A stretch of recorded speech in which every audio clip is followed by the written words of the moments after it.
Good evening. Tonight, Ukraine's president remains defiant, even as invading Russian forces push deeper into his country.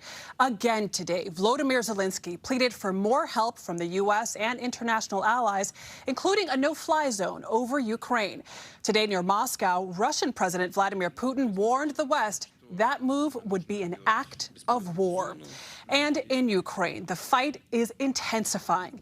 This video reportedly showing a Russian cruise missile exploding after being intercepted by Ukrainian air defenses, while this residential building in the city of Irpin was reportedly hit by a Russian missile. There are new images today of the mass exodus, these people huddling for safety among the ruins of a bridge. Roughly 1.4 million Ukrainians now refugees outside their country, the largest humanitarian crisis in Europe since World War II. Chris Livesay is in the city of Lviv in western Ukraine. He leads us off tonight with the very latest. Russia thought the invasion would be over swiftly. That was before their jets were plummeting from Ukrainian skies to the cheering of locals. This downed pilot was asked his rank and unit details by his captors. In the face of impossible odds, Ukraine's resolve has shocked the world and frustrated the Russians into using banned weapons like cluster bombs, NATO says.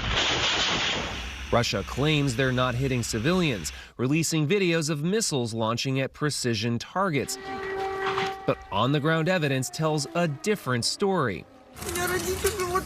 This is a nightmare. How is this possible? This woman cries in the northern city of Chernihiv. Just look at this. Even nuclear power plants aren't safe. U.S. officials said the world narrowly avoided a catastrophe during Russia's siege of Europe's biggest nuclear facility. It could have been 10 times worse than the Chernobyl disaster, according to Ukraine. In this video, an operator can be heard demanding the Russians stop attacking.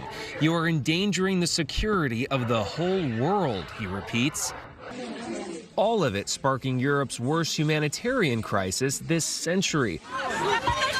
More than 1 million refugees have fled the country, and the UN fears more than 4 million people, about 10% of the Ukrainian population, could be displaced in the coming weeks.